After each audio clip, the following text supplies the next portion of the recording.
The main character in the story is a young man named Ren. He was expelled from his hero team because he only had the ability to control animals.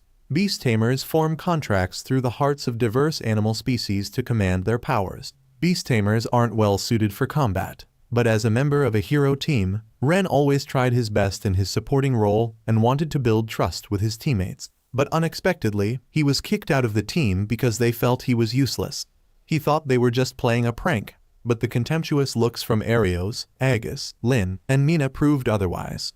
He was shocked by their insulting words, calling him a burden, just because Ren couldn't inflict damage on enemies and only cause trouble for his teammates. Ren never expected that in everyone's eyes, he was just a useless person.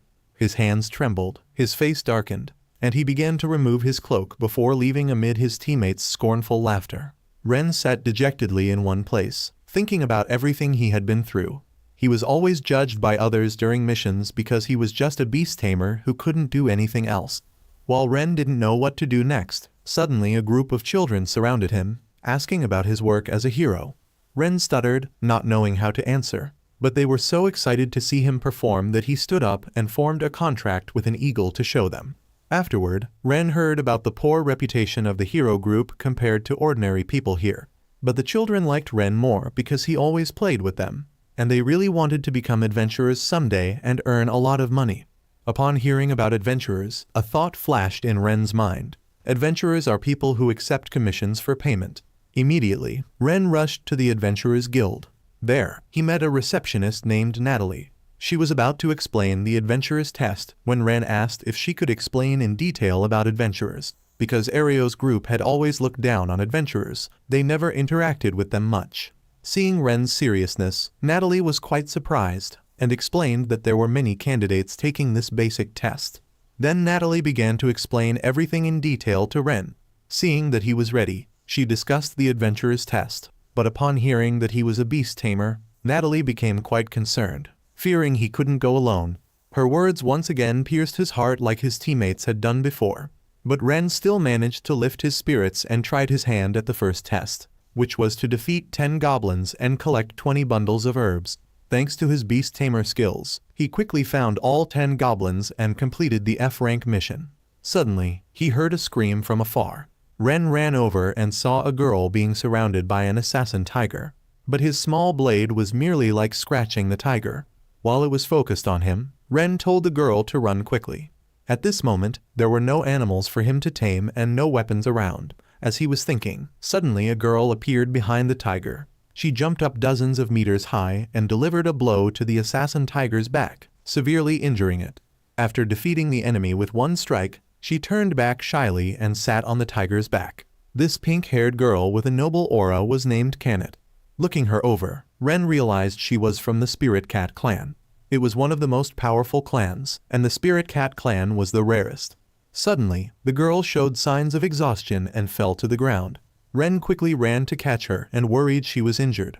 To his surprise, when he leaned close to her ear, he heard that she was just hungry. So Ren shared his food with her. He sat watching, unable to believe his eyes that she was real. Because the Spirit Cat clan was said to be facing extinction, even among the strongest clans. Canet said she hadn't eaten anything for several days. After eating her fill, she began to introduce herself. Ren also introduced himself, but was unexpectedly corrected by Canet, reminding him to only call her by her name. Don't call her Miss or anything like that. Ren was quite curious about why she was in this forest. Canet said she was adventuring because she was bored with the quiet life deep in the mountains, so she set out on an adventure and met Ren like a destiny in her life. Before anything else, she already asked him to tell her about his life. Ren didn't understand why when talking about his story. He always felt uncomfortable but could tell Canet everything. After hearing about how he was kicked out of the hero group, Canet was very angry on Ren's behalf. He was very grateful that Canet understood him. Although Canet was very upset with the people who expelled him, because Ren didn't care, she decided to let it go too. Though slightly uncomfortable, Ren suddenly patted her head to thank her, which she really enjoyed. Ren also didn't expect that he accidentally did it by reflex, but since she didn't seem to mind, he let it be. Suddenly, Canet returned to reality and clarified something. Ren wasn't useless at all, but rather very strong, and his beast-taming abilities were outstanding. It seemed he had commanded her, because the moment she saw him, She felt a tingling sensation like electricity. It's very possible that if he could command her, he could command her entire spirit cat clan, because only a few people in the world could command them. But thinking it over, Ren realized it wasn't about being able to command one of the strongest clans, but that he wanted to become closer with Tamed. Afterward, Ren bit his finger to draw a little blood to prepare to create a contract with Tamed. During the contract creation, only when Tamed voluntarily says her name would the contract be established. Otherwise, it wouldn't be completed. Unexpectedly, Tamed willingly said her name as if agreeing to form a contract with Ren, making him very happy. The contract was completed when a red circular pattern appeared on her hand. The two shook hands as a welcoming gesture. Who would have thought that a beast tamer like Ren, who had just lost his teammates and goal, could command one of the strongest clans, and such a cute one at that? But before returning to Fire City, they needed to complete the adventurer's mission first. Suddenly, seeing him form a temporary contract with a rabbit made Tamed jealous. But she still became immersed with these fluffy cotton rabbits. Seeing Ren again form temporary contracts with a bunch of rabbits to help him harvest made Tamed even more envious, as if he was too timing. Only Ren was naive and didn't understand anything, making Tamed even more annoyed. In a very short time, Ren completed the assigned mission and passed the test. Because of this, Natalie issued him an F-rank adventurer card.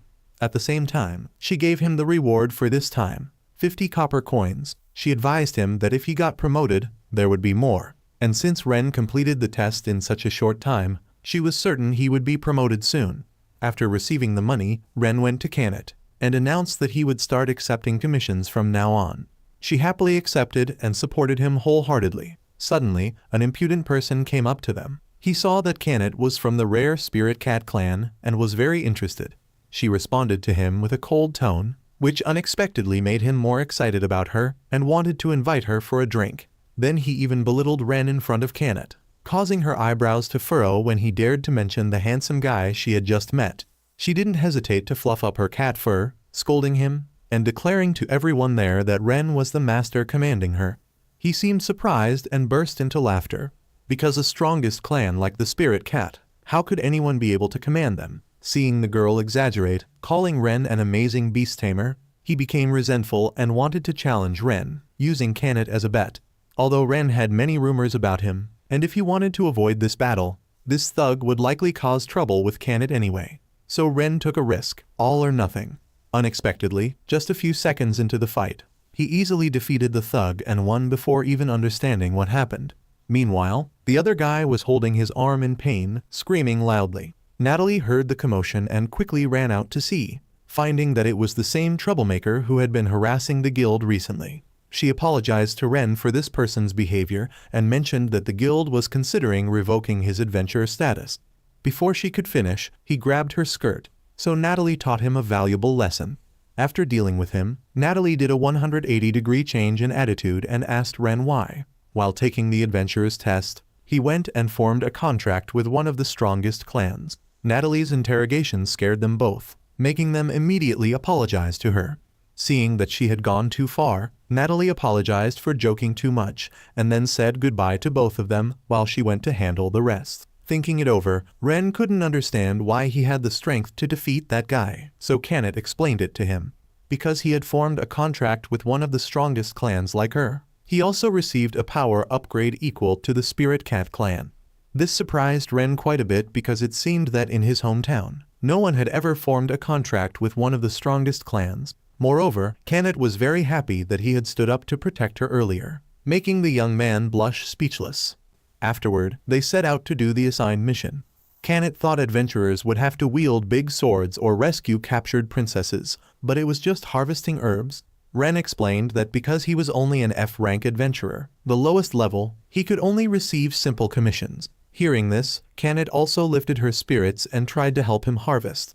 Unexpectedly, the rabbits that he had temporarily contracted had already finished her task, making Tamed confused, accusing them of cheating, and disappointed that even though she was Ren's familiar, she couldn't do anything for him. Suddenly, at that moment, she heard noisy shouting from afar, so they both ran toward it. Here, a group of big, fierce-looking people were bullying and surrounding an old man. According to what Tamed knew from her adventure time, they were the Black Fang Bandit group, with a scale of over 100 people. They were extremely cruel and immoral. always doing bad things. They were also a very dangerous opponent, so she advised Ren whether they should go call for help. But Ren thought there was no time left, forcing them to do something now. Seeing Ren's courage like that, Tamed was very proud. He assigned her to protect the old man, while he would handle the others. As soon as he finished speaking, they both rushed forward like a gust of wind, then knocked each one out. Suddenly, Tamed was thinking about Ren, feeling quite anxious that when Ren formed a contract with her, a spirit cat from the strongest clan, upon receiving the power, would he be self-destructive? As a familiar, shouldn't she stand in front and fight? Wouldn't that be better? But Ren always stood in front to protect her. Every time she saw his fighting stance, she couldn't take her eyes off him and even felt her heart beating rapidly. After dealing with the bandits, Ren was surprised to see Taned's face as red as a tomato, causing her to quickly explain and change the subject. The old man also came to thank both of them. Ren wondered why a merchant like the old man didn't have any guards with him, but the old man replied that he had hired one, but when they encountered the trouble, he had run away. Although they had saved him, the old man reminded Ren that the Black Fangs would eventually return to avenge their comrades, advising him to be careful. Thinking Ren would be scared and run away, unexpectedly, he even demanded to go to their lair and capture them all, because he knew these gang members were violent and vengeful. If they didn't capture them, the merchants in town would only become victims. Ren had also found their hideout thanks to a little squirrel. Meanwhile, Tamed was feeling disappointed in herself. Despite her position as his familiar, she couldn't do anything. After saying this, she became optimistic again and asked about Ren's plans. His plan was to use the Count Bee by forming a temporary contract, as it possessed paralyzing venom that would help him stop the guards. Tamed was surprised because bees were insects, so how could Ren command it? Regarding that, Ren explained to her that back in his hometown, he had also trained in insect taming, which is a branch of beast taming to tame insects. Hearing this, Tamed was full of admiration for Ren's talents. Whenever he was mentioned, it was always astonishing. Afterward, Ren asked Tamed to help him return to town to call for reinforcements, shocking her once more because until now, she hadn't received any task that could support him. But she still optimistically agreed to return and call for reinforcements from the Night Squadron. They are a group of people who protect cities or towns everywhere, operated by the state. Just as Tamed left, the Count Bees had fully assembled, and Ren began to use the temporary contract to control them. Meanwhile, Lin and Mina's group were running desperately to escape from the bandits, because they wanted to earn a little money to kill time before conquering the Lost Forest. They had accepted a commission that they couldn't fail. If they had known it would be this messy, they would have gone to greet Arios and Agus, which would have been better. In her anger, Lin blamed the beast tamer beside them who had also run away before them. He had also told them that he was just a beast tamer, so he wasn't suitable for combat. Speaking of this, Lin mentioned Ren, saying that although he was useless, he still knew how to fight on the front lines, and could even tame many animals at once. The beast tamer was very surprised to hear about taming many animals at once, because normally beast tamers like them couldn't tame 2, let alone 10. Because if they commanded many at once, their nerves would be fried from the burden. Yet Lin was half doubting because Ren could command dozens of animals with an indifferent face. In the end, Lin decided to push this failed mission onto him alone. To protect the reputation of the hero team, she threatened the beast tamer, making him run away in fear. Although she didn't quite believe it, Mina felt that the words of the guy earlier were quite similar to Ren's. However, Lin didn't want to believe that Ren was a person with superior abilities. Meanwhile, the bandits had been paralyzed by the Count Bees and couldn't move, and Tamed had also brought people to help just in time. But they were just adventurers like him, not the Night Squadron. They were very surprised that Ren dared to confront the entire Black Fang. Everything was going smoothly when suddenly there was a loud roar from behind the door. It was the Demon Lizard King, a creature on par with rank C that the bandits had tamed beforehand for this moment. The Lizard King began to go berserk, using its tail to throw everyone around. Ren flew up and delivered a punch to it. Then Tamed followed up with a blow to its jaw. Ren told everyone to evacuate outside while he and Tamed stayed to fight. Times like this made him remember when he was still with Arios' group. They must have thought he couldn't do anything, but now he was different, and he even had Tamed as his teammate. The people outside were worried and praying for the two of them to be safe. Fortunately, after that, both of them stood safely in front of everyone. In this situation, it seemed that Ren had received recognition from everyone after being kicked out of the hero team for not being able to do anything useful. And above all, just being with Kanet made him feel like he could do anything. Indeed, things are different when a girl enters the picture. After many days of sleeping outdoors, they finally rented a room. Kanet seemed quite pleased with this comfortable bed. But only Ren was shocked because they were pushed by the staff into sharing a room. From the beginning, the young man had wanted to rent separate rooms for them. Not a single room with 2 beds with this cat girl. So the young man volunteered to give up everything and sleep outside, which surprised Kanet. She pulled him back because they had already rented this room for a whole week. Ren had to explain to her that boys and girls can't sleep in the same room. At first, Kanet denied it, saying she wouldn't mind sharing a room with Ren. But then she made an embarrassed, blushing face and awkwardly said that as long as he didn't do anything inappropriate to her, it would be fine. So Ren gave her a lecture on life principles, reminding her not to trust anyone, even himself, because they had just met and didn't know anything about each other. After he finished, Kanet denied that she trusted everyone like she trusted Ren because others weren't like him. From the moment she met him, she already saw him as a teammate. Hearing her words, Ren was a bit shy and smiled, then agreed with Kanet that he wouldn't sleep outside anymore. That night while he was sound asleep, there was a cat beside him watching him. In her heart, she thought that Ren seemed to be a good person. Because before, she always met people who approached her with evil intentions, wanting to exploit something from her like money or fame. Since Kanet was a special rare spirit cat, they always tried to capture her. But the person she met this time, Ren, was different. Ren was only surprised about her and had no other intentions. He had saved her out of pure kindness. He interacted normally with her as a girl, which made her very happy. She also knew about the hurt in his heart from being kicked out of his team, and she really wanted to heal him. Though on the outside he seemed to have moved on, she was sure he still had it lingering in his heart. A week had passed since they met, they had successfully completed commissions, and Ren had advanced to E-rank adventurer. Today they heard from Natalie about a dangerous gatekeeper at Stain Bridge. This was about a thug who always picked fights with anyone crossing that bridge. Fortunately, there were no fatalities, but the number of people using that bridge had decreased, so she enticed Ren to try taking this commission.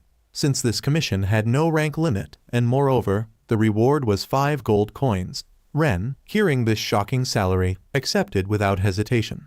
Afterward, they went to Stain Bridge. This was the only road from the center of the continent, where Horizon City was located, to the southern continent. Kanet was quite fascinated by the beautiful scenery here, and she was a bit curious about what kind of person this gatekeeper was. Even Ren was curious. He guessed that normally, since there were no fatalities, there should have been statements from victims, but those who were beaten remained silent, so they had no information about the gatekeeper. Because the enemy's true identity was unclear, he always reminded himself not to be careless. At this moment, Kanet had discovered something flying in the sky. Looking closely, it was a rare dragon clan member. Moreover, it was such a cute dragon girl. This girl was from the dragon clan, named Tania. When she heard herself being called a gatekeeper, she wasn't very pleased, with the demeanor of a noble. Tania was confident that she had been specially trained from a young age, because in the dragon clan, at 15 years old, they set out on adventures to become truly strong dragons. Tania really wanted to challenge them because she was looking for strong opponents to fight. And before her now were a top adventurer and a spirit cat clan member, which made her quite interested. Kanet sensed there was no other way. It seemed they had to fight a dragon from the strongest clan. She also reassured Ren to go all out because she was also from one of the strongest clans, so they both agreed to fight Tania. Right at the beginning, Tania charged in with the first move, sending him flying away. Then Tania blew her fire breath at Kanet. Unexpectedly, Kanet couldn't dodge in time, so her cattail, which was her pride, got burned. Feeling quite angry now, Kanet was excited to launch a move to teach Tania a lesson. Both rushed in and fought in front of Ren, who was amazed by their equal strength. Ren then also advanced to support Kanet, but Tania unexpectedly blocked it and grabbed both of them, spinning them like crickets. Tania launched her final move, blasting maximum fire at both of them. Fortunately, in the nick of time, they coordinated to land safely and dodge the great fire. After fighting a battle with the Dragon Clan, Ren knew it wasn't without reason that she was from one of the strongest clans. So now he began to fight in his beast tamer style. Then he left Kanet behind to hold her off for him. The obedient cat obeyed and began to punch Tanya repeatedly like a tiger. Meanwhile, Ren concentrated his mind to remember the presence of an animal during the battle earlier. So Ren began to create a temporary contract with an eagle to gather its kind. Ren returned to Tamed with a bunch of eagles that he had just contracted to have them fly over and peck at Tanya.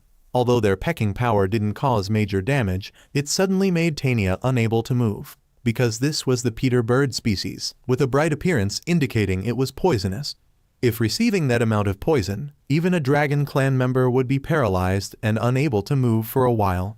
Unexpectedly, Tanya conceded defeat so easily, surprising both of them. Tamed was so happy that she hugged Ren tightly. Ren approached and invited Tanya to join them. Tanya smiled scornfully, thinking they wanted to sell her to others. But for Ren, it was simply because he just wanted to talk properly with her. Tanya stubbornly replied to him that she didn't like it. Not only did Ren not get angry, but he still gave her a gentle smile, which suddenly made Tanya feel affection and blush. Just as she was feeling touched, she felt a chill from the displeased cat beside her, startling her. Tamed warned this dragon not to bother Ren, or she would be punished like this. Returning to the guild, Natalie was very surprised that he had already chased away the gatekeeper. Natalie thanked him a lot and was quite surprised by the appearance of the bright red guest over there. Looking at those horns and tail, Natalie guessed it might be a Dragon Clan member, when suddenly Ren interrupted and lied that it was a friend he had just met during the commission. Tanya flipped her hair, about to introduce herself in a noble manner, when she was muzzled and dragged away by the two of them. On the way, Ren was discussing something when suddenly Tanya disappeared. She disappeared because whenever she saw someone strong, she demanded a one-on-one fight. Time and again, she wanted to introduce her identity, making the two of them have to keep watch until they nearly fainted. When reminded by the two, Tanya made an embarrassed face, and then Ren told Tanya to leave this city first, because the identity of the gatekeeper should not be spread. As long as she promised not to do this again, he would let her go. Suddenly, Tamed remembered why Tanya's identity hadn't been spread by the previous people, and the answer was very simple. They were humiliated by being defeated by a girl like her. According to Dragon Clan rules, Tanya would now have to go train again. Yet she made the decision to follow them to train, which would be easier. After that, she hugged Ren's neck, confessing that she liked him, making Tamed beside her fluff up her fur in annoyance. Moreover, Tanya even asked him to form a contract with her. Even Ren didn't expect that he would not only contract with the Spirit Cat clan, but also with the Dragon clan. After creating the contract, a red pattern appeared on Tanya's hand. Now she understood what it felt like to be commanded. It was as if it made her always connected to Ren at all times. As for Ren, he felt like he had used up all his luck in life. Ario's group, on the other hand, was having a very difficult time fumbling through the forest for a week with no results. Suddenly, Arios had a thought to lure Ren back to help the group, and after conquering the lost forest, they would discard him once more. Tamed and Tanya were facing a tension, which was fighting over the bed, while Ren was relaxing, lying on the floor, sleeping soundly, ignoring the world. Finally, Tanya also joined Ren's team, and this time the commission they received was to exterminate slimes. Slimes were monsters that many adventurers ignored, leading to them increasingly breeding and frequently causing damage by destroying fields. It seemed that Tamed also quite disliked slimes because whenever she punched them, her hands would get sticky all over her body. Hearing this, Tanya smugly said that she would use her fireballs to defeat them in no time. Seeing this, Tamed made a face of great admiration for Tanya because someone was willing to take on the burden. The happiness of the two made Ren very relieved because he was afraid they couldn't get along. After searching for a while, they still didn't see any slimes, so Ren used assimilation to search for the slimes by moving a part of his soul into this bird to fix his consciousness. This way, he would be able to freely control the bird. This was assimilation, one of the beast tamer's skills. Tamed and Tanya were so surprised that their mouths were agape, not expecting Ren could do something like this. Afterward, he flew off to find the slime's nest and asked the two to help guard his body.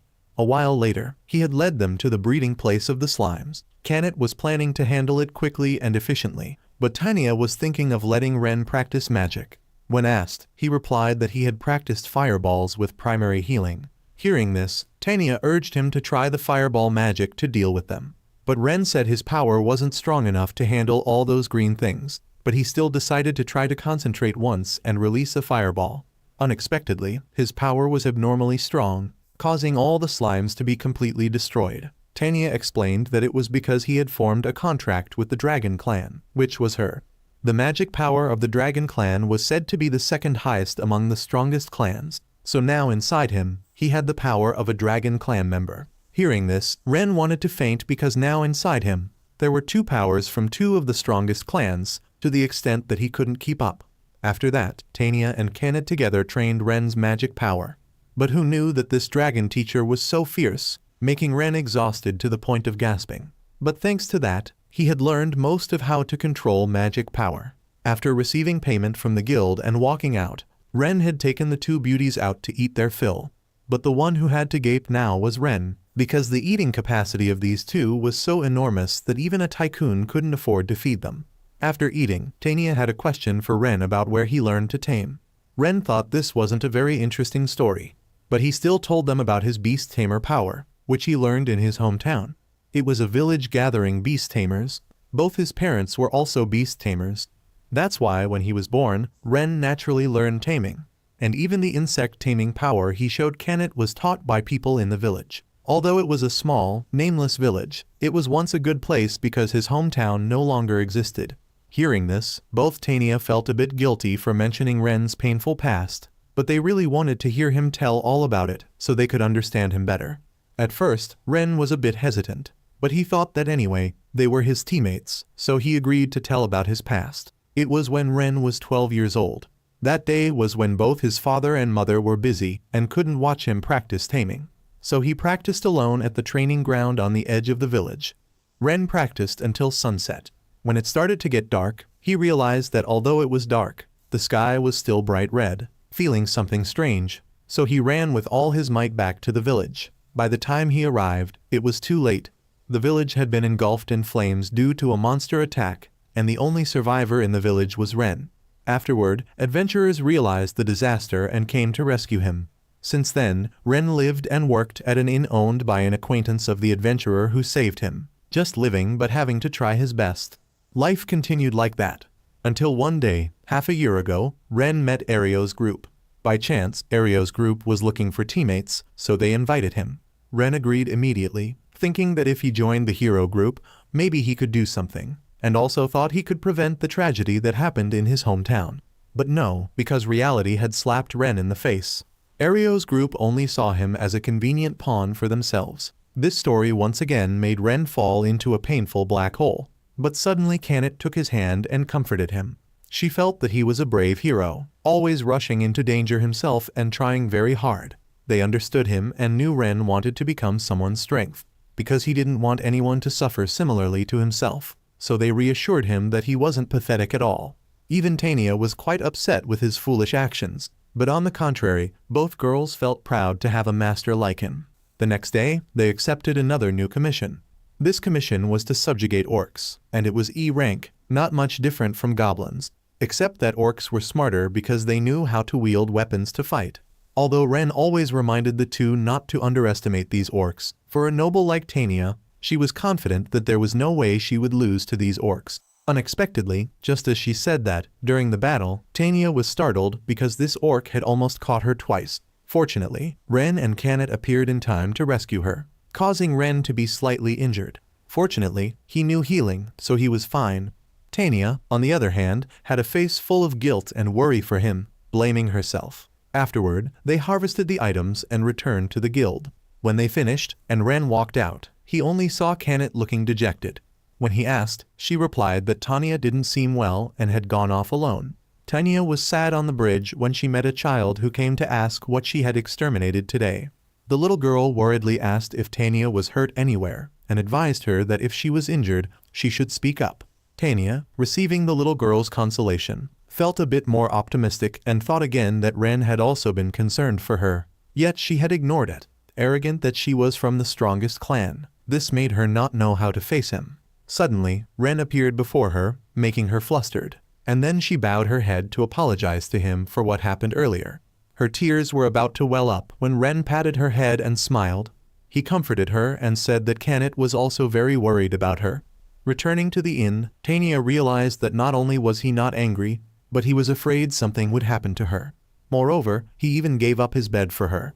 In that moment, Tanya felt she couldn't get Ren's face out of her mind. Like this, she had to adjust her mind not to be so easy.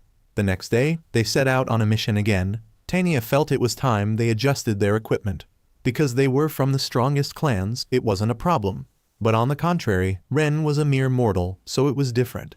They were having fun when suddenly Ren froze because right in front of them was the appearance of Ario's group.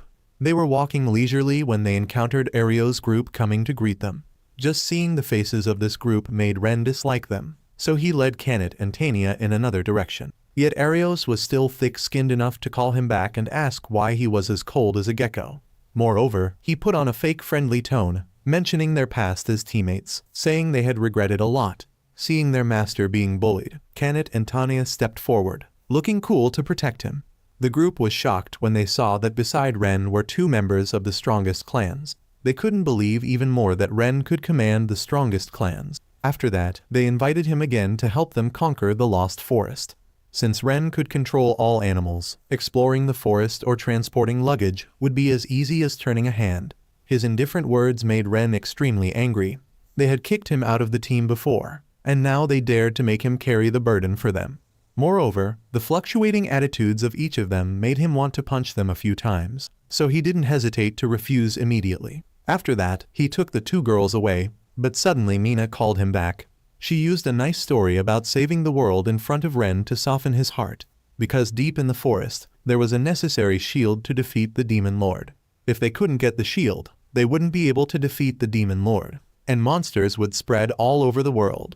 If one had power, they could fight, but other ordinary people would not be able to. This story made Ren remember his tragic memory. It was the image of the village he once lived in engulfed in flames. This made him struggle psychologically a lot, and his kindness defeated him. Ren agreed to go along and support Ario's group. Yet they not only didn't welcome him but showed contempt for him, as if they could deceive these two beautiful girls. Although unwilling, because their master had decided, the two had no opinion. But on the other hand, both threatened that the group must apologize properly to Ren. Even making them kneel and bow their heads would be acceptable.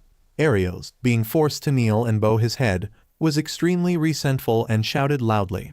The whole group was proud and felt they were not wrong. Arios stepped forward, grabbed Ren's collar, and scolded him for not knowing how to train his pets. Ren was visibly annoyed when he heard Canet and Tanya being referred to as pets. Hearing his teammates being insulted made Ren punch him and knock him out.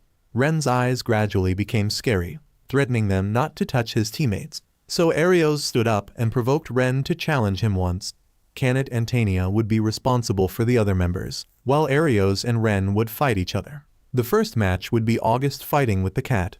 She was extremely angry, wanting to beat him up and make him apologize to her Ren.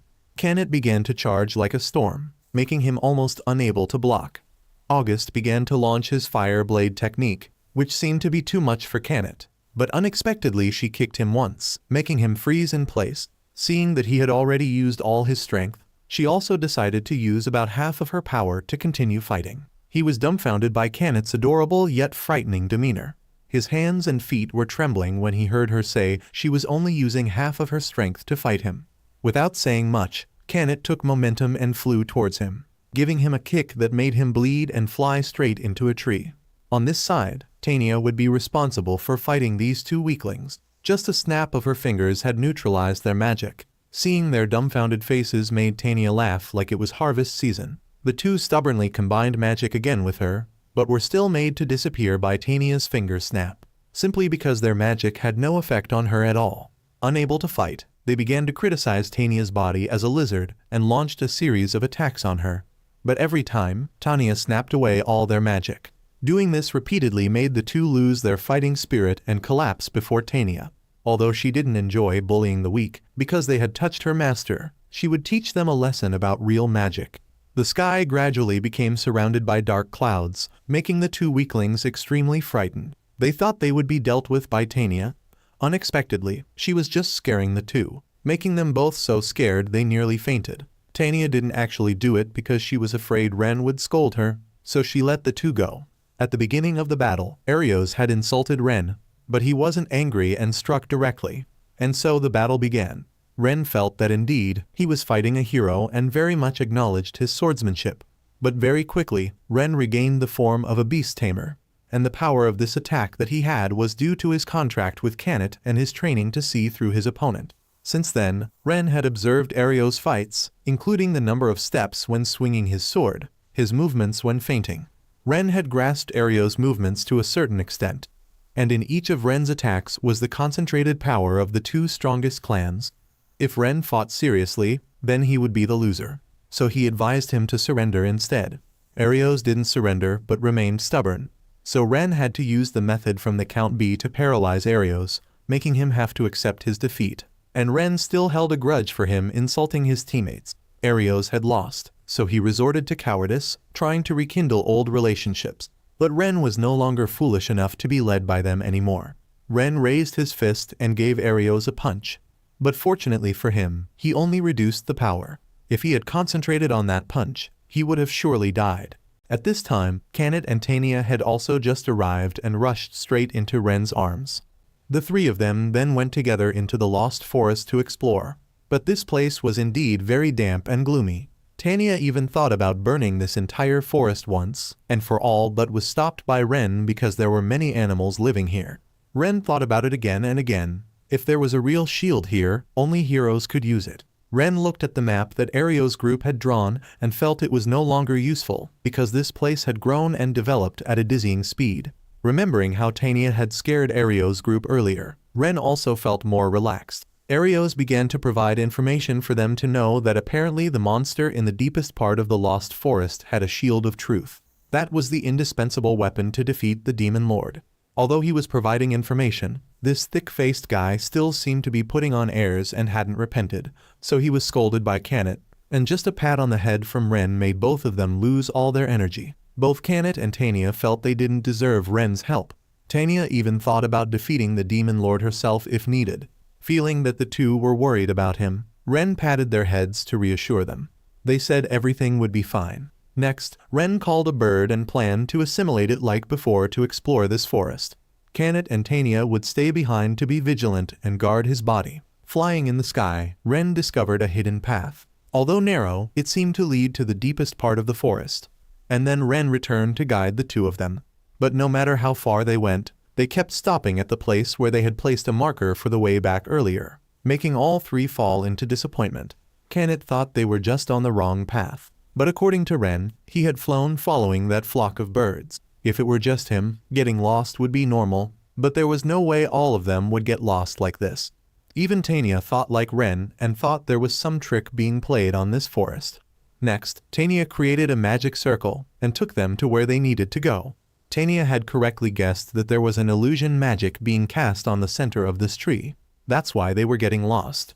After listening to Tania's explanation for a while, Kanet was completely stunned. Tania assigned Kanet the task of cutting down this tree because it had been enchanted with magic. Removing it would allow them to move forward. But Ren wondered if there was a way to break the barrier without having to cut down the tree. But Tania sensed that this barrier was very strong. It wasn't that it couldn't be done, but she thought it would take quite a lot of time. Kanet was preparing to unleash her punch when suddenly she was frightened by a voice in the air telling them to leave, and from inside the tree appeared a white-haired girl named Sora.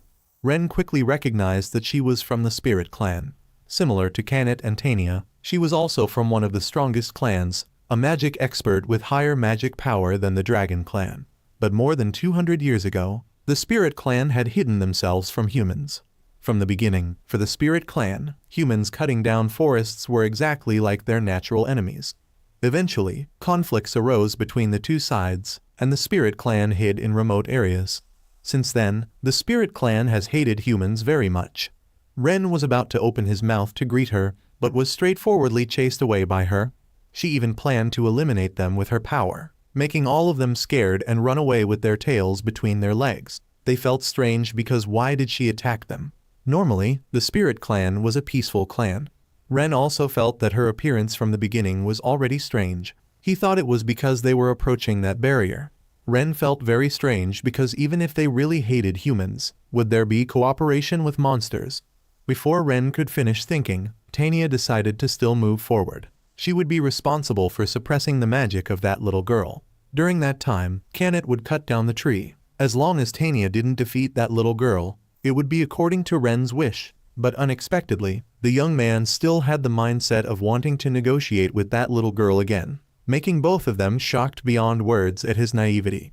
But then they still had to accommodate Ren's kind thinking. The little girl from earlier, seeing them come again this time, showed her anger and chased them away. Ignoring Ren's words, the little girl immediately set up magic to eliminate them.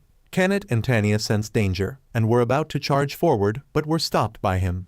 Ren thought that he could withstand these attacks, and he definitely wouldn't give up because he was a beast tamer. As long as he seriously faced it, he would clearly convey emotions to each other. So Ren didn't blame the attacks, which made the little girl very surprised. Sora couldn't understand his actions and questioned whether he was a real human or not, because she feared that he would be like the humans who had harmed her home. Although he couldn't affirm that he wasn't a bad person, Ren really wanted Sora to trust that he wouldn't harm them. Sora remained calm, not tempted by his words, and then she shot an arrow at him again. But fortunately, this time Tamed and Tanya were able to stop it. Both had to speak up to explain on behalf of Ren that he was not a good person. Hearing them argue in front of her, Sora felt that humans were strange, and even the Dragon Clan and Spirit Cat Clan were strange, because Sora had never met people like them before. Finally, Sora agreed to sit down and talk with them. When she heard Ren tell about going to find the Shield of Truth to help the hero team but being caught in this barrier, Sora explained that it was a barrier she had deployed, and she couldn't let them break it, because that barrier cut off the path leading to the Spirit Clan's village. She couldn't let her fellow clansmen be in danger. But Tanya said, "Isn't what you're doing just covering for monsters?" Sora replied that there was no Shield of Truth in this forest. In the deepest area, there was only the path leading to the Spirit Clan village. The Shield of Truth was being kept by the Spirit Clan. Now they knew the hero team had been fooled. Sora also said that if they needed to defeat the Demon Lord, she would lend it to them. After that, she disappeared for a few beats and then returned, holding a large shield with an expressionless face, which surprised Ren. Although she hated humans, she couldn't forgive monsters even more. Here, the three received the shield easily and wanted to offer something in return. But Sora had refused because this Shield of Truth had already been agreed upon long ago by the Spirit Clan and the previous heroes, so Sora was just following that. After receiving the shield, the three thanked Sora and returned to the city. Looking at their silhouettes as they left, it seemed Sora wanted to say something. It seemed Ren had noticed this, so he returned to ask her. Sora hesitated, having some difficulty speaking, because if she said more, Ren's group would lend her their strength, and that would involve them in her business. So the little girl had refused, but was interrupted by Ren's words. He said that no matter how dangerous it was, they wouldn't mind. Tanya and Tamed also spoke up, saying they would help the little girl wholeheartedly. After realizing they were people she could trust, Sora decided to speak up. The little girl had another twin sister named Rena.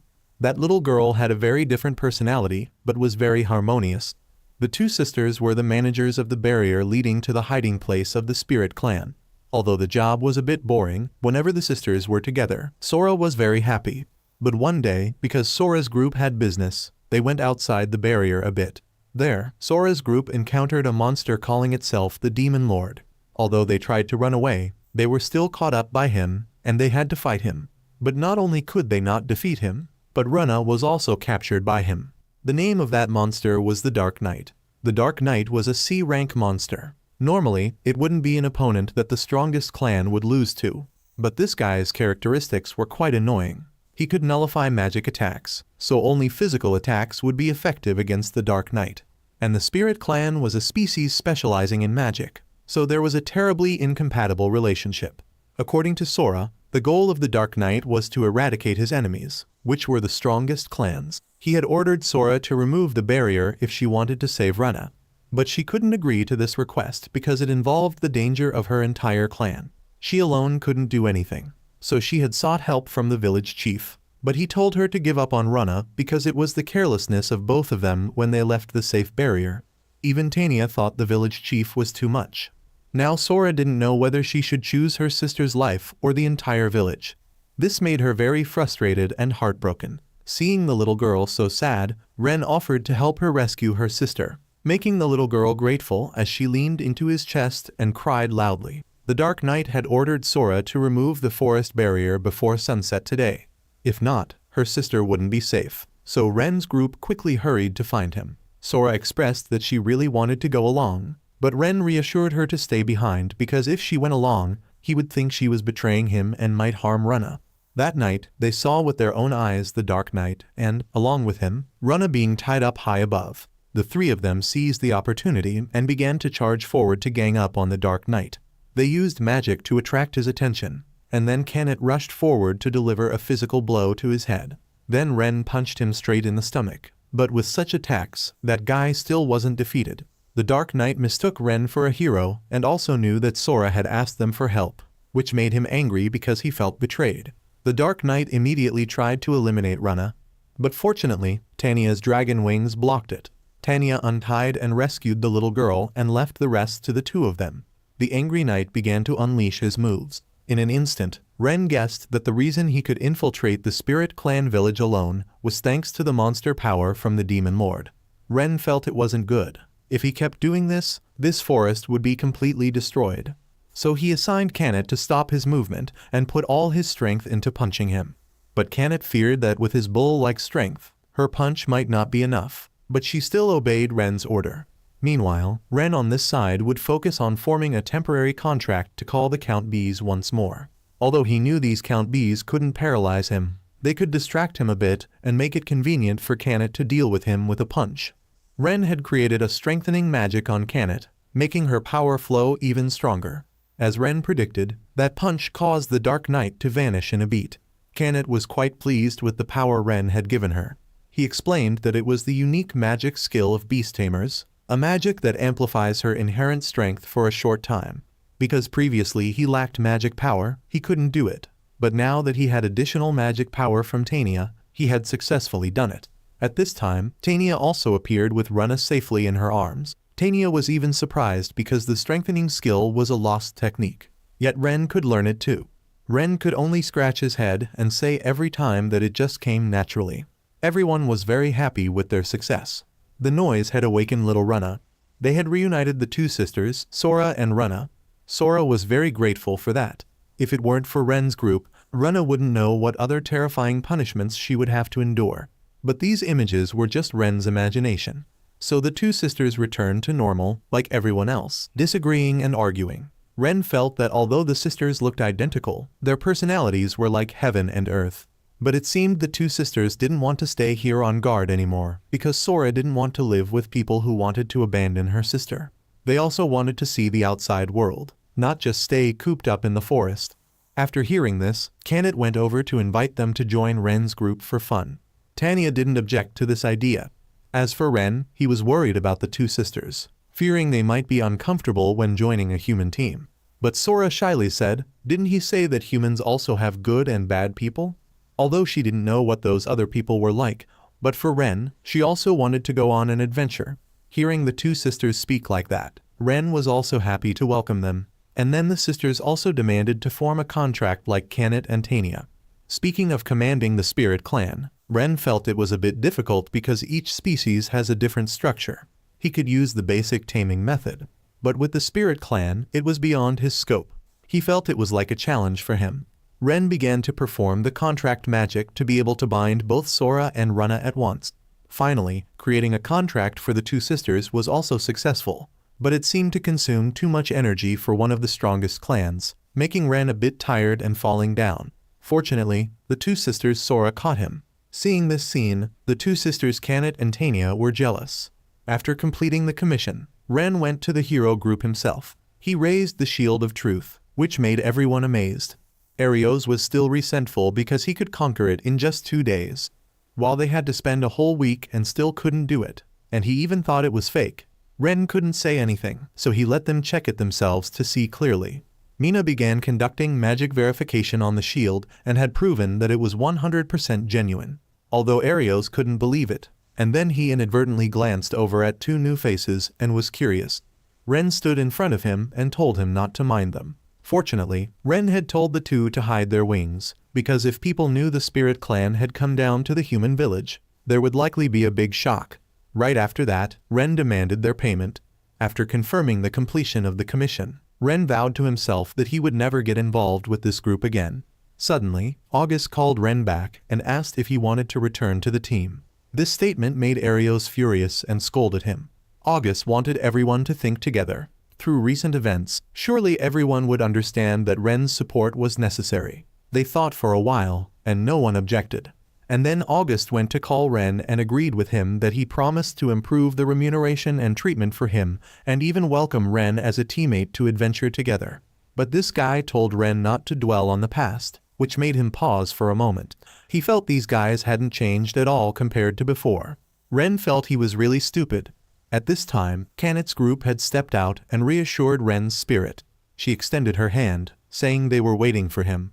Seeing Ren seemingly refusing, August tried to persuade him that if he could defeat the Demon Lord, he would not only gain status and fame, but also a huge amount of money. But for Ren, he didn't need those things, because what he wanted was teammates, but they still hadn't changed, and now it was good that what he originally wanted was already right here. Ario's group, unable to invite him, resorted to resentment and cursing. Only Arios sat back, reflecting on when he fought with Ren. That pain was not just pain, but it was also a humiliation that couldn't disappear. He couldn't believe a hero like himself was defeated by that guy. Arios held a grudge, determined to eliminate Ren with his own hands. On this side, they were quite curious about why only heroes could defeat the Demon Lord. And Ren had explained that according to legend, the Demon Lord had ruled over humans with great power, making them unable to resist. The first-generation hero had formed a contract with the gods to destroy the Demon Lord and received their blood into his body. And he had defeated the Demon Lord, liberated humans, and brought a peaceful world.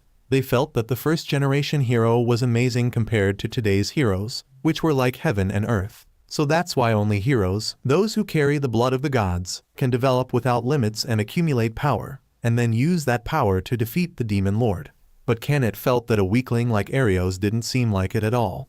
And as Sora thought, if according to that logic, she saw that Ren was also like a hero, because he could form contracts with all three strongest clans and absorb the new abilities of all three clans. They saw that he had already exceeded the scope of human development. It was like breaking the limit to become a hero, wasn't it?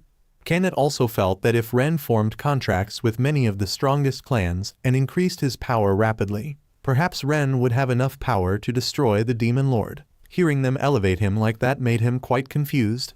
It was true that when he was still in the hero team, he had taken that goal as his effort, but since being kicked out, that goal had disappeared for him. Now he had met Ario's group and lived happily, but honestly, if he could do it, he would also like to try fighting. But in the situation of defeating the Demon Lord, it would be different from doing normal commissions because it involved many human lives, which made him not quite ready. He still didn't have the strength to decide like that, because it was also due to everyone's support that he had today. But anyway, it was already too late, so Ren also tried to think once and then answer them later. Ren also felt that this was perhaps the moment he chose his own path, and it was approaching as well. Early in the morning, Ren was awakened by a cloth thrown in his face. Today, Ren's entire group sat together for breakfast. They chatted about Ren's strength getting stronger after forming contracts with the two sisters, Sora.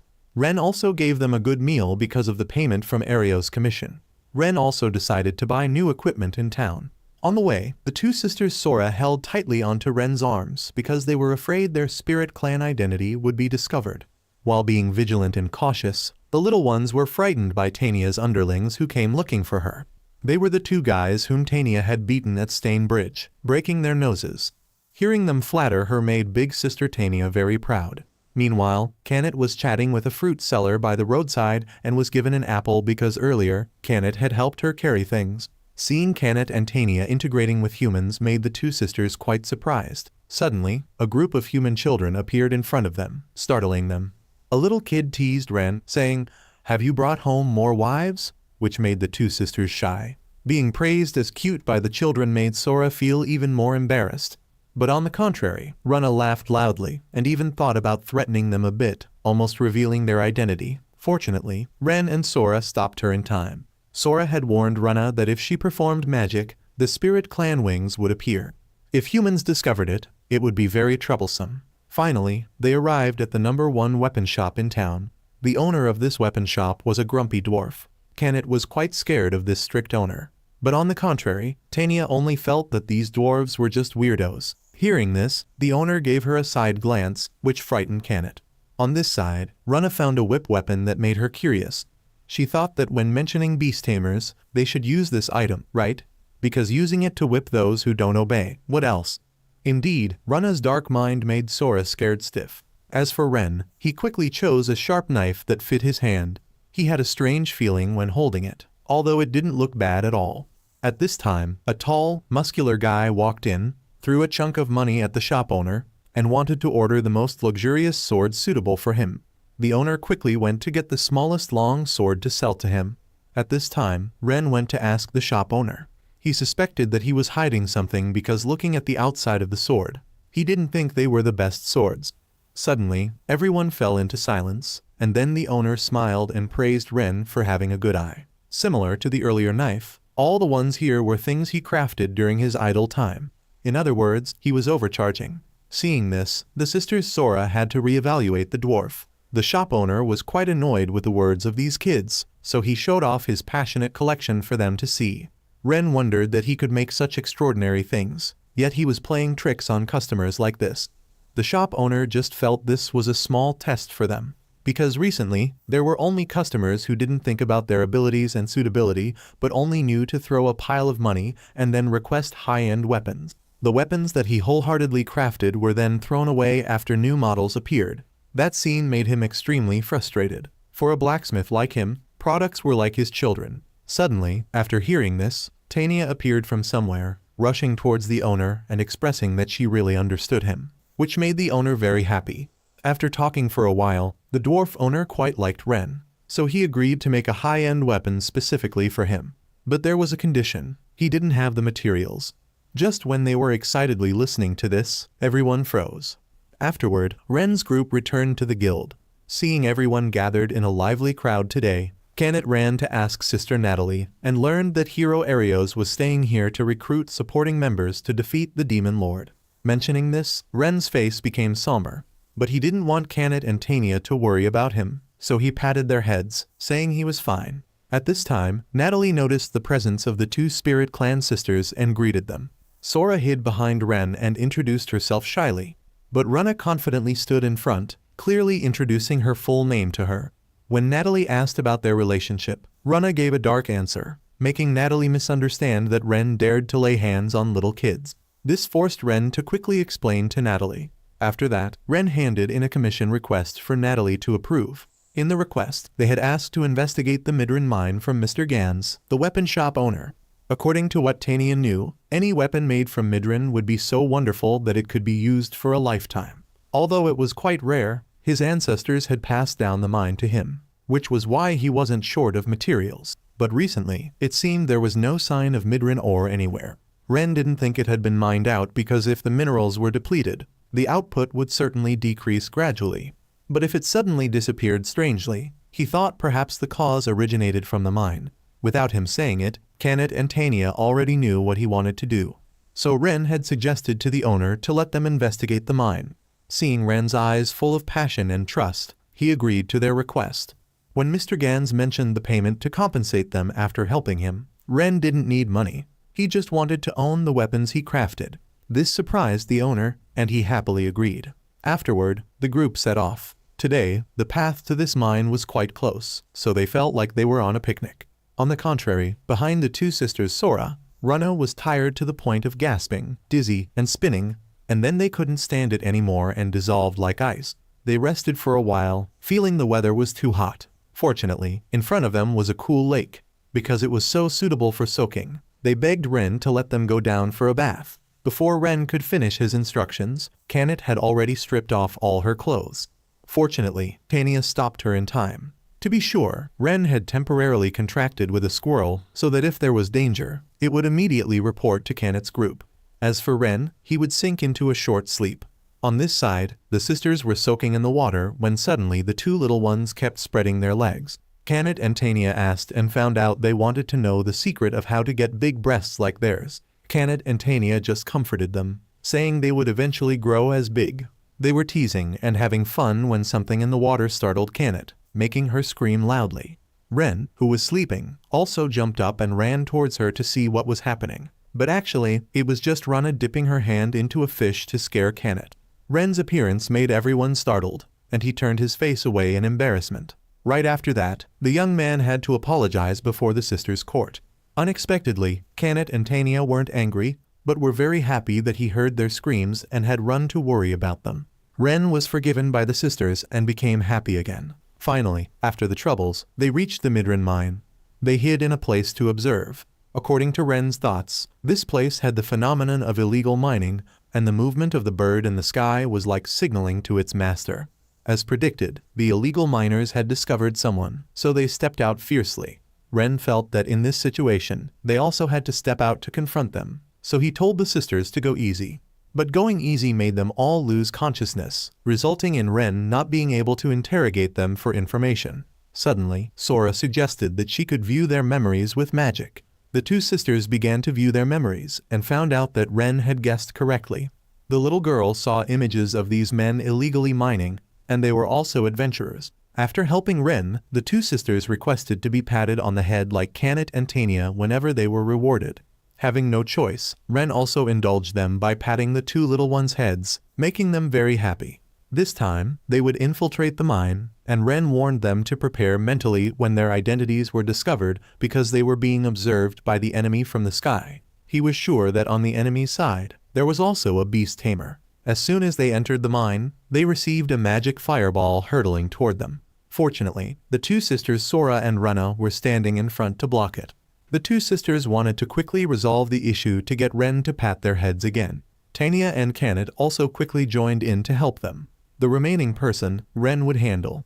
He committed the crime of illegal mining but still wouldn't surrender, even holding a knife wanting to stab Ren, but was still knocked down by Ren. He still wouldn't admit defeat and summoned a rank B monster, Behemoth, to fight. Tanya's group had realized that this guy was a monster tamer.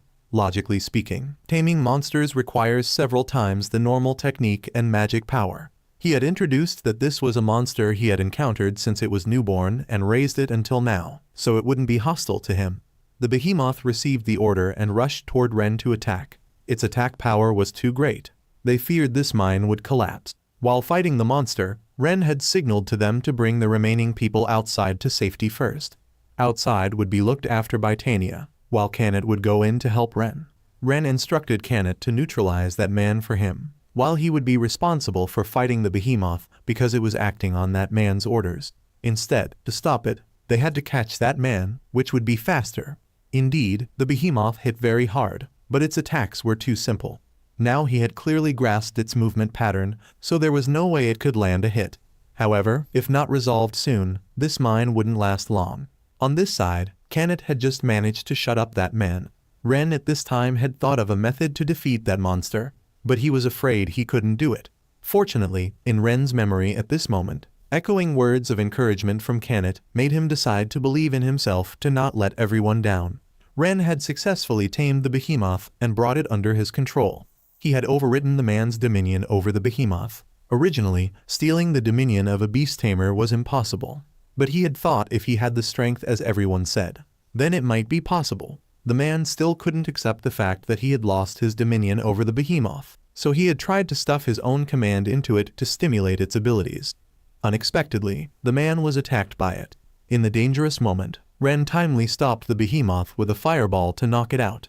The man finally didn't understand why he had failed, so Ren explained that between monsters and humans, even with taming, hostility couldn't be eliminated, because it had reacted to his hostility, causing it to lose control.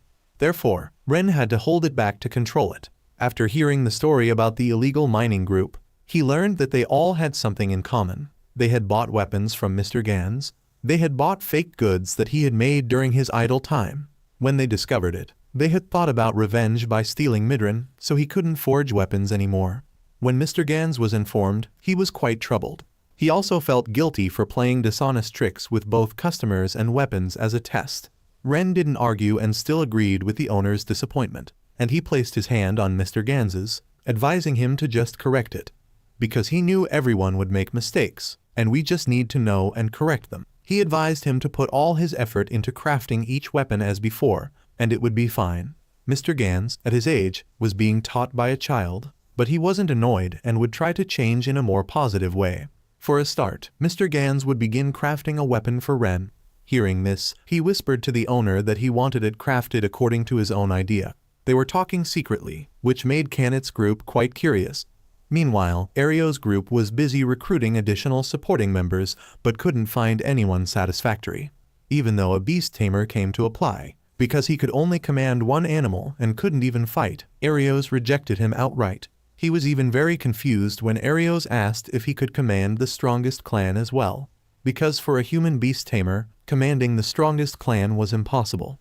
When Arios had eliminated the last person, he showed an attitude of boredom and fatigue. Mina felt that not only the man from earlier, but also others who had participated in the recruitment all had abilities that could qualify for the role of support. But Arios still wasn't satisfied with anyone, and they were also being compared to Ren.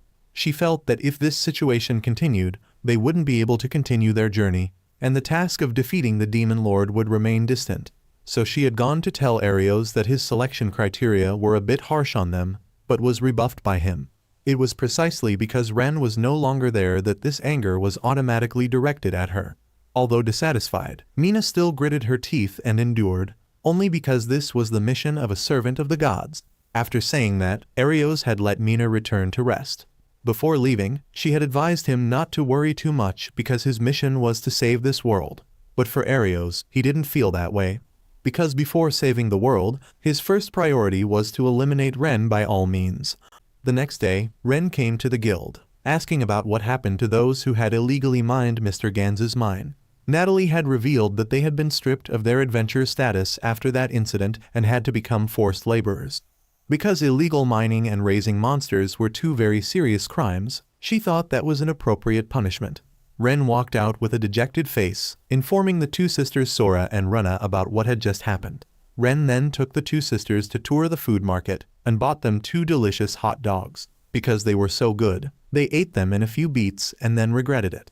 At this time, Runa wanted to ask Ren about the abilities that after he had formed a contract with the two sisters, because he had already had physical abilities from Kanet and enhancement magic from Tania. So they wanted to know what had changed after he formed a contract with the two sisters. Although the two little girls were very eager for Ren's answer, even Ren didn't know if he had anything special. His cold answer made the two sisters fall into panic and confusion. They were sure he also had the ultimate magic of their clan, because ultimate magic is a secret technique far beyond high class and super class that only their spirit clan could use. Although Sora's group hadn't been able to do it, they were hoping Ren would receive it. But unexpectedly, the more they talked, the less Ren understood, making the two sisters disappointed because after forming the contract, there was nothing like the two senior sisters. They even named themselves failed familiars, making Ren confused and not knowing what to do, so he patted their heads to comfort them, telling them not to be sad and blame themselves like that. They wondered why Ren trusted them so much. Because they were people who had been abandoned by the village and had encountered bad things. They felt Ren was very different because beside him, though he already had strong people, he still needed them. So Ren sat down to explain in detail to them. He even told about his sad past as a person lacking confidence, always trying to appear useful, but still ended up being kicked out.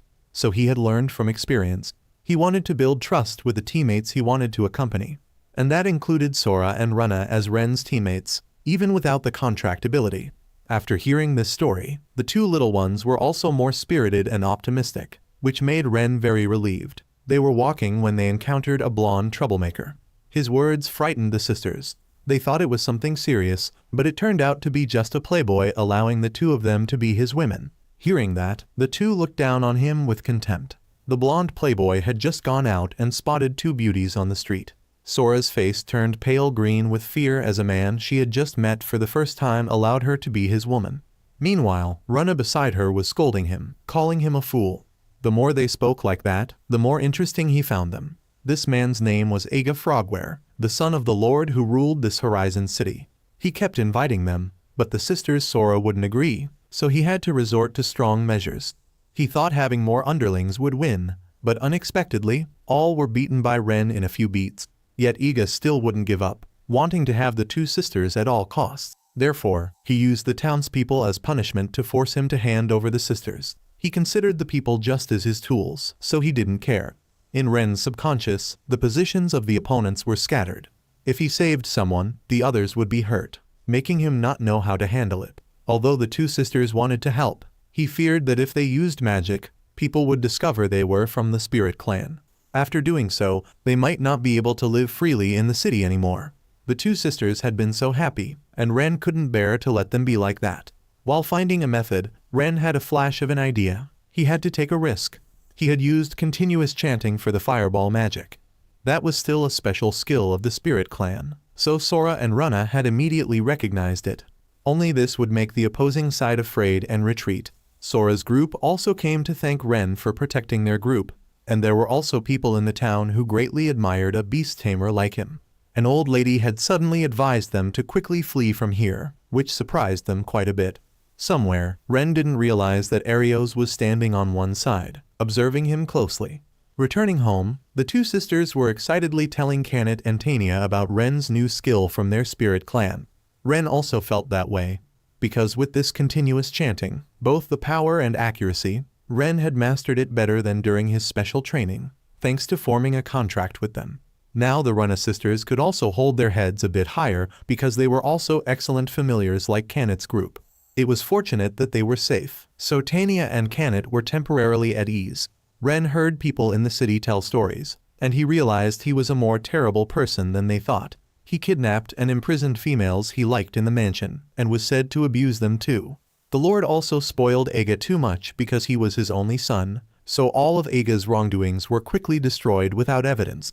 Tania, with her hot temper, even wanted to go burn down the Lord's mansion right away because she thought they would eventually target Sora's group, Ren, or even the people in the city. Ren quietly thought that after he had learned all the dark parts of this city, he wanted to save everyone even more. But he was only hindered by the fact that he was just a beast tamer, not a brave hero. At this time, looking at his contemplation, Kanat and Tania had already guessed his thoughts. They knew that although he wanted to save everyone, he was wary of the opponent who had power. Therefore, he was hesitating between them and the people in the city. They said that not only Ren, but they also really wanted to protect this city. Recognizing everyone's support made Ren feel empowered, determined to rescue this city together. Meanwhile, Iga was ordering soldiers to cover up the damage that had occurred in the afternoon and also told them to find out about Ren and bring him to him, because he hated Ren for giving him such a humiliating defeat that he couldn't overlook.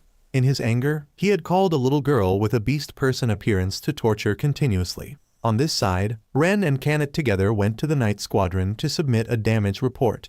When he heard them request an investigation into the violent behavior of Iga, the Lord's son, she changed her expression to one of extreme fear. She stuttered, not knowing how to answer. Then a group of soldiers stood up to talk to Ren. They had said it was just a small dispute, so they wouldn't intervene to investigate. Moreover, they even sneered at Ren, warning him to be careful of being charged with damaging Lord Iga's reputation.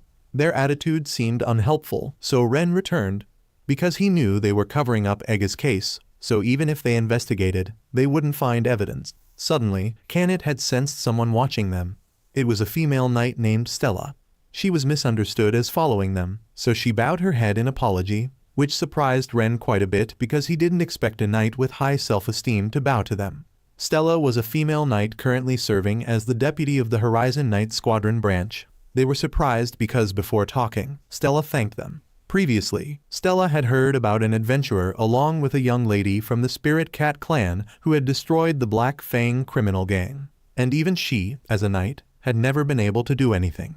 So she really wanted to prosecute the wrongdoings of the Lord's group and expressed her desire to cooperate with Ren's group. Because of collusion with the Lord's group, the knights had forgotten their duties, only knew how to indulge in debauchery, and even covered up the crimes of the Lord or his son, even showing contempt for the people they were supposed to protect. The leading captain, Juliet, was also like that, so Stellar really wanted the Night Squadron to return to its original nature. She had observed the appearance of the two when they were denouncing Iga's crimes. It gave her a glimmer of hope or some kind of turning point. Stella begged Ren if he could lend her that strength to fulfill her wish. Ren was a bit suspicious that this was a trap, but Kanat had assured him that Stella was not a bad person, because she didn't have any uncomfortable feeling. Hearing Kanat's judgment, Ren had agreed to cooperate with Stella. She asked Ren why he had the intention to denounce the Lord's son. When she heard him say, it was just because he saw it, so he would do it, it made Stella laugh heartily. Not because she looked down on him, but because he answered too seriously, and his personality made her quite likable. After saying that, it seemed Stella was moved, so she shed tears. To comfort her, Ren had shaken hands with Stella as a word of encouragement. The first step, Ren would help her clean up the night squadron by setting a trap for them. That was to spread a rumor that there was evidence showing the collusion between Captain Juliet and the Lord being hidden in a warehouse outside the city. Juliet also didn't believe it much because if that rumor was true, they would be finished. So he wanted to handle it carefully and quickly to deceive the immature knights who still embraced the bland dream of knighthood. Juliet had ordered the soldiers to begin the operation. Unexpectedly, when they entered, they were blocked by Sora and Runna's group. Inside the warehouse, Ren had used the weapon he had just purchased from the dwarf shop owner. It was an excellent armor that helped him hit with 100% accuracy. The last shot he reserved for Juliet, but he had discovered it and dodged. Recognizing her colleague, Juliet was very surprised. Stella also didn't hide and told him that her teammates and subordinates were suppressing the entire Night Squadron branch, and there was also evidence of his corruption. When Juliet heard Stella mention Ren's name, he was like being awakened and swung his sword to deal with him to hand over to Lord Aga. Stella was very angry, wanting to step forward to end this herself. Juliet threatened that she would be executed for treason, and then he charged forward to fight her. In reality, Stella was no match for him, but she still wasn't afraid and stood up to continue fighting. She was determined to thrust a powerful knife, making him fall down. Meanwhile, Aga was torturing the little girl because she had told him that Juliet's group had been caught. And now Stella was holding the Night Squadron.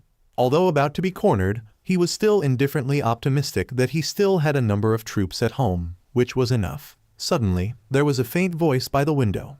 It was Arios who had disguised himself and proposed cooperation with him to fight against Ren. When he heard that Ren was someone who could command the strongest clan and would steal all his status, fame, money, and women, Aga was extremely angry.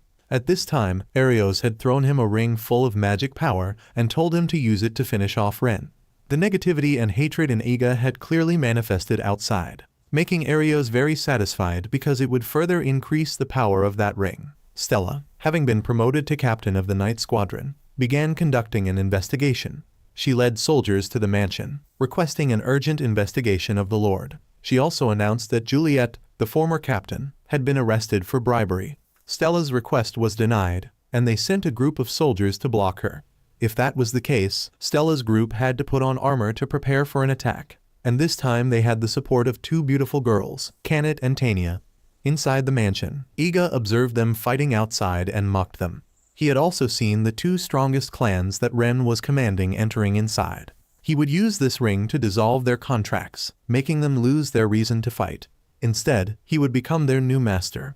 On this side, Ren had successfully created a diversion and infiltrated the mansion.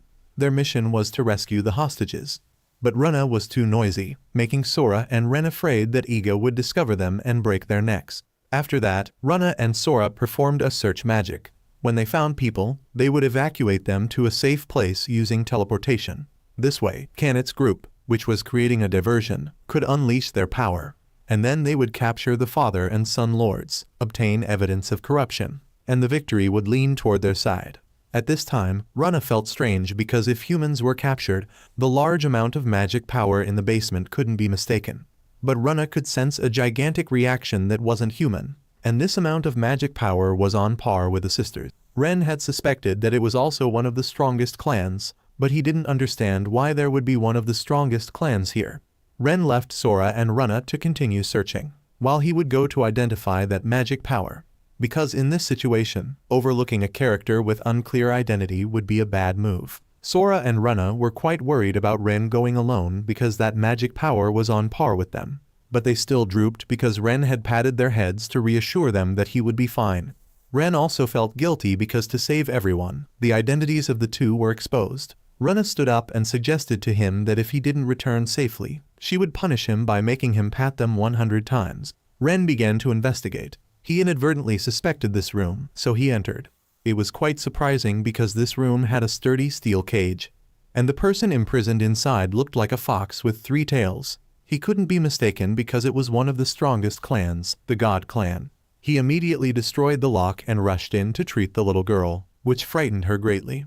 The little girl named Nina, hearing that he was her ally, grieved and hugged Ren tightly.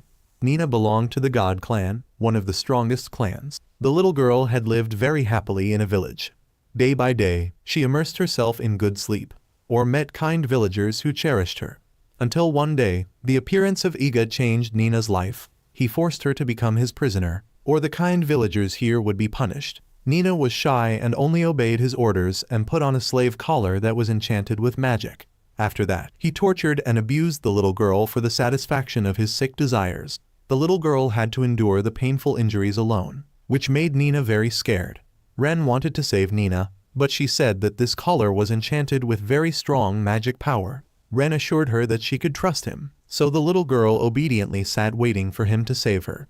Ren wanted to try the magic of stealing dominion with his power again, but it seemed the collar was too strong, making him look very painful. Seeing Ren suffering like that, Nina blamed herself even more. Suddenly, Ren remembered that he not only had power, but he also had the enormous strength of Kanet, Tania, and even the two sisters Sora and Rana. So Ren gathered all of everyone's power and performed magic, successfully breaking that collar for Nina. Outside the city, they were fiercely fighting with the soldiers. Seeing that they couldn't defeat Kanet's group, they took hostages from the basement as bait. Unexpectedly, on this side, the sisters Sora and Rana had just finished dealing with the rest and brought all the hostages to a safe place. Outside was left to them, and Stella would charge into the mansion to capture the father and son lords. In the mansion, the lord, seeing the instability, ran to tell his son. Iga told his father to run first, while he would stay behind to destroy the evidence of corruption. When everyone entered the mansion, he had just rescued Nina out. Everyone was quite surprised when they saw another of the strongest clans, so they scolded him again for getting involved with girls again. Ren was confused and didn't know how to answer because he seemed to attract girls all the time. Sora also felt it was rare because the God clan was always worshipped by humans. They shouldn't appear before humans much, but now she was here. Kanet seemed very interested in Nina's soft fur. The little girl, although a bit shy, still obediently listened. Stella had also just entered and was very thankful to Ren. Thanks to him, she was able to carry out her plan. At this time, the Lord was holding things and running away when he met everyone already waiting fully in the hall.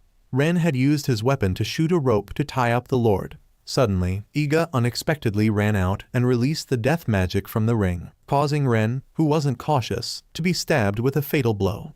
Arios on the roof was satisfied as his intent had been achieved, but he didn't expect that Ren wasn't affected at all, making them very worried. Just now was a super-class magic, the Grim Reaper's scythe, causing sudden death, but Ren wasn't affected at all. Kanet's group increasingly admired Ren more because he could withstand all magic. But Rana seemed to be thinking about something and called him to spray poisonous smoke all over his body. Sora, seeing this, choked her little sister for being too rash. Because in the world, how could there be a case where a familiar would cast poisonous magic on their master?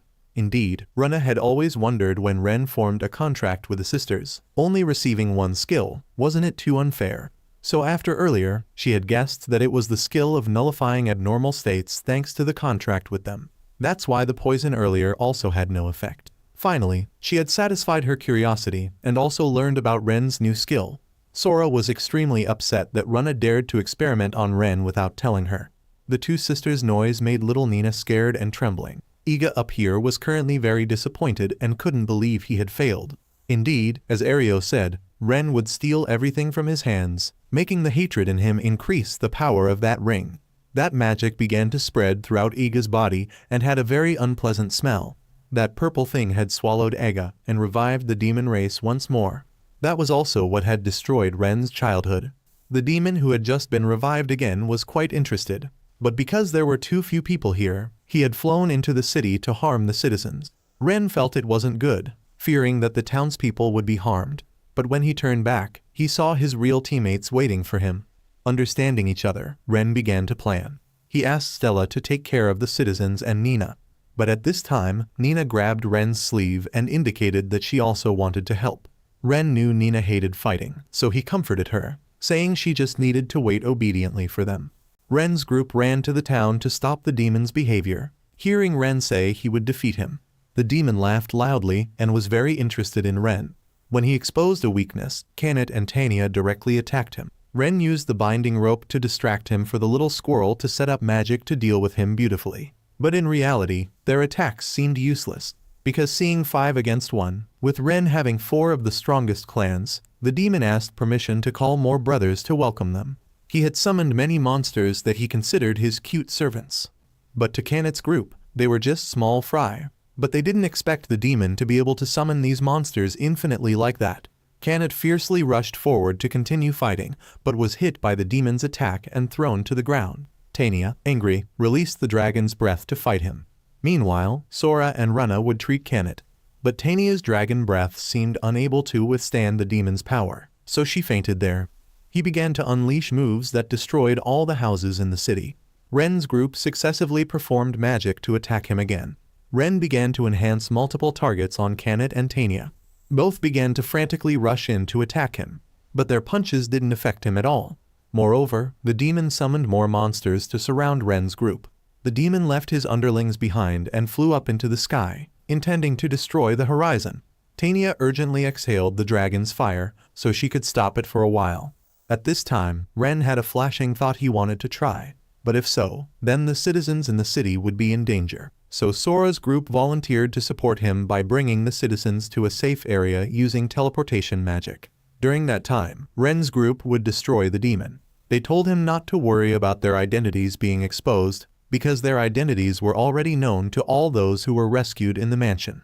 After planning, each group would go into their work. Meanwhile, Ario's hero group was still discussing whether to join the battle or not, because they heard there was a demon, and demons were the vanguard of the demon lord. Arios had denied this support because he said their enemy was the demon lord, so just ignore them. Mina and August wanted to complain about this, but were hesitant with Arios. At the same time, Stella's army also went into battle to protect the citizens. Stella didn't allow them to give up because their mission was to protect both the citizens and the city. Sora and Rana suddenly ran breathlessly to them and had a request about the evacuation of the citizens. Stella, after hearing it, agreed to help immediately. Stella and her soldiers, after hearing the plan, left, leaving Nina to Sora's group to protect. Kanet and Tania were still diligently working to save the citizens from those monsters. Their mission was to clear the way for the citizens to reach Sora's group's teleportation magic. Humans, seeing the appearance of the Spirit Clan, which originally hated humans, couldn't trust them. They feared that if they jumped into that magic, it would be very dangerous. And at this time, Sora and Rana looked sad. The hot dog shop owner they had eaten from before recognized them and came over to ask. The uncle smiled happily and volunteered to step into the magic circle first. After that, the little girl they had met in the town also recognized them and talked to them. And there were also citizens they had rescued who successively stepped in. The two sisters began to perform magic to successfully bring them to a safe place. Before they could evacuate all the citizens, a soldier had announced that the monsters were approaching them. Rana handed the task of performing magic back to her sister, and she would take on the responsibility of rushing forward to help. When fighting with the endless stream of monsters, Kanet and Tania were almost exhausted. Fortunately, there was the special appearance of the adventurer group that had been disciplined by Tania once coming to help. Not only them but also the Horizon Adventurer team, who saw this as a special commission requesting support for Ren's team. Currently, they were playing the role of knights driving away the monsters attacking the city. Because Ario's hero team didn't participate, Natalie thought this would be a difficult battle. Even Mr. Gans, the top weapon shop owner in the city, offered to support combat weapons for everyone. These were all soul weapons he had put his effort into creating. They all determined to unite to protect this Horizon city safely and clear the way for Ren's group to advance. Nina, looking at the older brothers and sisters putting all their effort into protecting each other, felt a strength rise in her heart. Although the little girl was afraid of getting hurt or hurting others, when she saw everyone doing their best to resist, the little girl had a new thought. Although getting closer, Ren felt the distance was still far to get right in front of the demon. Kanet suggested letting Tania transform into a dragon and fly up. But Tania couldn't do it, because with that formation, she would have difficulty performing. Even if approaching, she would just become a target and couldn't touch him. Even Sora's group's teleportation magic wasn't enough to do it. But she knew there was someone who had the most accurate teleportation ability. That was the strongest clan, the God Clan. At the same time, Nina had run to find Ren and hugged him. Seeing the little girl, Kanet and Tania remembered. They had heard that the God Clan had a special ability that other strongest clans didn't have, which was the manipulation of space for instant teleportation. Ren also asked if the little girl could help. Although Nina was quite shy, she still agreed to lend him her power. Tamed and Tania would be responsible for taking down the monsters down here, while Ren and Nina would together approach the demon more closely. Ren used Mr. Genz's armor weapon to avoid attacks while moving. When he cast a giant magic ball at Ren, Nina immediately used instant teleportation magic to appear before him, making him confused and cautious. Ren began to enhance his inner strength, then suddenly teleported in front of him and tried to overwrite the dominion over his monsters. The demon couldn't believe that a human like him could steal his dominion. When asked about Ren's identity, he just smiled and introduced himself as just a normal beast tamer. The enraged demon had broken Ren's magic binding circle and rushed to attack. Unexpectedly, he had been commanded by Ren to have his monsters attack him instead, making him unable to hold on and gradually disappear in space. Although it was outside his expectation, he seemed to find Ren very interesting and wanted to know his name before dying, but still received a cold refusal from him. Finally, it ended, and Nina beside him was also exhausted and fell in the void. Fortunately, Tania had caught them safely. The sunlight of Horizon City had also brightened again. After that incident, the city gradually returned to its previous vibrancy. Stella had also officially assumed the position of captain of the Night Squadron. If it was her, he was sure she could change the Night Squadron wonderfully. According to her, those involved in the corruption story had been taken to the royal capital to receive punishment. Stella also looked into the story of little Nina's village. It was said that the villagers had abandoned the village because Nina had been taken away. But Ren believed that as long as they were alive, sooner or later, the moment of their reunion would come. Tamed was extremely active in the restoration of the city, as if she had completely become a citizen of Horizon. And Tania was still hiding the fact that she was a dragon clan, but it seemed that everyone had known her identity for a long time. Sora and Runna were also quite integrated with the life of this city, occasionally visiting the uncle's hot dog shop to eat snacks. Although he had rescued everyone like a hero, Ren didn't dare to call himself a hero, because he always felt he was just a normal beast tamer that could be found anywhere. Taned's group was always helpless to deny his modest statements. After providing combat support for Ren's group, Nina also very much wanted to become his strength like the other sisters. Ren understood Nina, so he also welcomed her, just that he had already formed contracts with everyone. Now, forming a contract with Nina, he wasn't very confident. But when looking at everyone's eyes, Ren decided to take a risk. A few minutes later, Ren had successfully formed a contract with Nina. As soon as it was done, Tamed and Tania rushed to hug and cuddle the little beast girl. Even Sora and Runna were very happy because they had always wanted a cute little sister like that. After reuniting, Ren's group went to the guild and saw Stella. They wondered why the Night Squadron captain was at the Adventurers Guild today. Stella said that from now on, adventurers and the Night Squadron had decided to cooperate with each other. So now they were discussing with each other to maintain security together. Everyone was very happy because they were going in a good direction. Stella was very grateful to everyone because, thanks to Ren's group, she was able to achieve her wish of returning the Night Squadron to its original nature. And at this time, Natalie also indicated she had something for them. Taking this opportunity, Natalie announced that the guild would decide to promote Ren to rank C adventurer. Ren felt that this sister was buffing him a bit too much because he had only recently advanced to rank E. But Natalie had a legitimate reason for raising Ren by 2 ranks to C without issue. She even thought of buffing him to rank A, which would be more deserving for him. And there was also a mountain of money he would receive as a reward. Feeling warm in his pocket, Ren decided to invite everyone to eat well. By the way, Natalie eyed Nina as another new face. Ren immediately introduced Nina as his new teammate. Natalie couldn't resist and hugged the little girl. But looking closely, she realized that this little girl was from the God clan and was startled.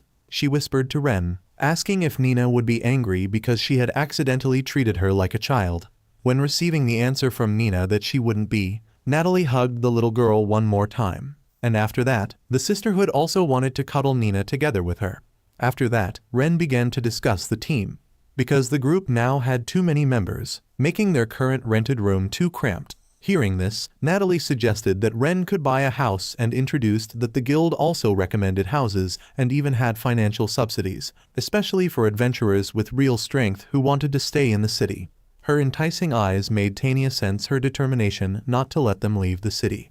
Ren asked for everyone's opinion, and it seemed that everyone agreed to stay in this city. Ren had also saved up quite a bit, and now there was also guild subsidy money. So Ren decided to sign a contract to buy a house. After designing many houses in the city, the sisters couldn't find any they liked. Natalie introduced the last house, comfortable and airy, and they immediately liked it. This house was built with wood and had a spacious garden based on the wishes of Kanet and Sora. There were also more than 10 rooms that could fit large beds according to Tanya's request. And the kitchen plus bathtub that Rana and Nina were looking for was also fully equipped. Moreover, the furniture was within Ren's budget. Tanya stood up to ask the sister why she didn't introduce such a good house first. Rana heard the smell of her conspiracy. Natalie, hit in her black heart, was startled and stepped back. Everyone's eyes were focused on her, so she had to tell the truth that there was a lady in white appearing there. Kanet, hearing of this appearance, was scared and hid behind Ren. Tanya was very disappointed with her because she was supposed to be from the strongest clan, but was afraid of ghosts. This time, she even had to be comforted by the little squirrel. At this time, everyone swallowed their saliva in tension to listen to Natalie's story. It was the story of a pillow being flipped after taking a nap. There was also hot bath water being replaced with cold water. During meals, sugar and salt were switched. There was even a rotten egg put in shoes that had been taken out. Moreover, there was leftover curry from the evening smeared on laundry that was about to dry. Hearing this, Kanet was scared with her tail curved. Although they were a bit reluctant to stay in this place, they would regret missing this house. So Ren suggested one thing. They would investigate this house in front of them, and then think about what they could do. Ren's group opened the door and entered. The house was all dark. Nina had just sneezed once, and Kanet had already tightly grabbed Tanya's tail and pulled it. They felt this didn't look like a haunted house because it was clean as if regularly cleaned. Suddenly, the tables, chairs, and objects around here began to shake and move on their own, and there was even a voice chasing them away. Kanet, who was originally afraid of ghosts, ran around in a panic. In front of them suddenly appeared a woman in a maid's outfit chasing them away. Sora's group performed magic to destroy this little ghost, but that woman still appeared hanging upside down from the ceiling. The sisters were discussing what kind of magic to perform because if they used too much force, they would blow away both the ghost and this house. Hearing this, the ghost seemed scared but still messed things up to chase them out.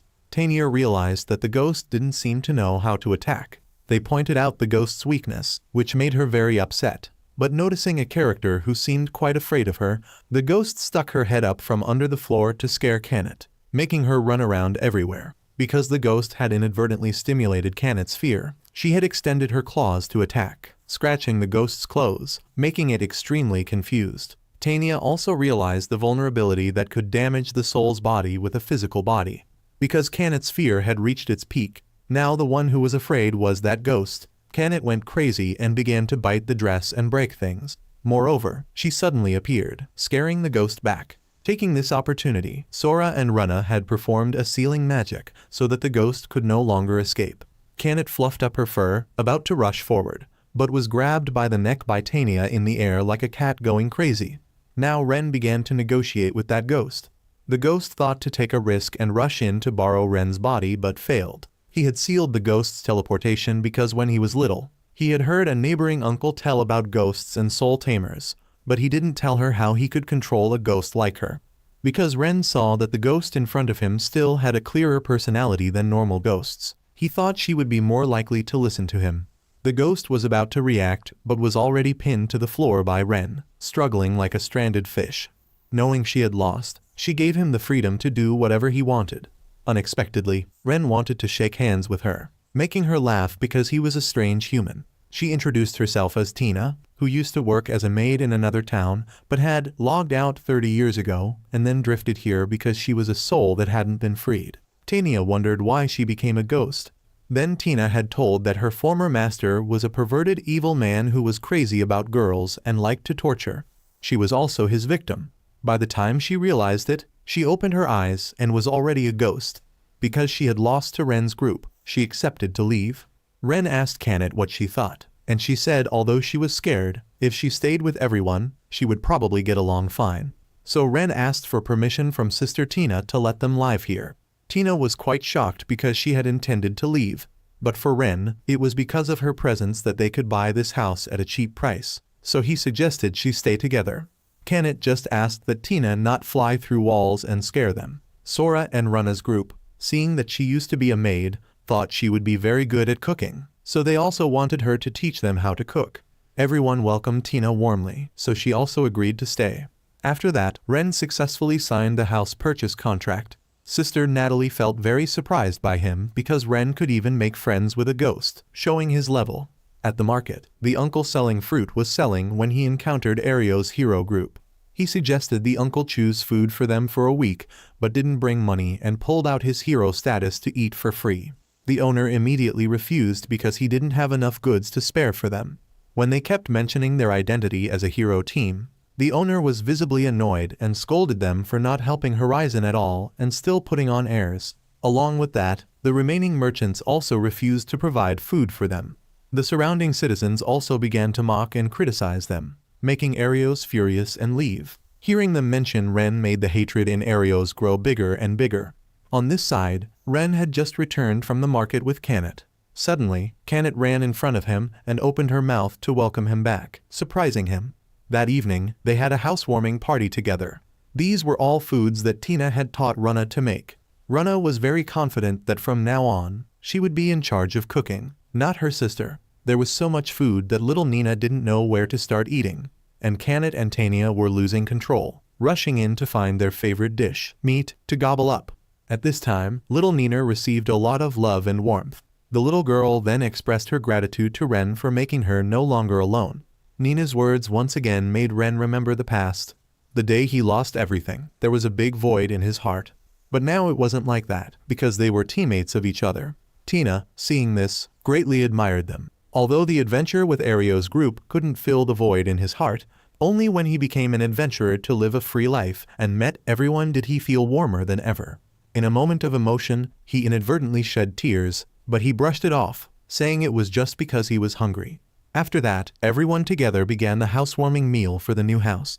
The story of the beast tamer who was kicked out of the hero team and met the group of cat-eared girls from the strongest clan ends here.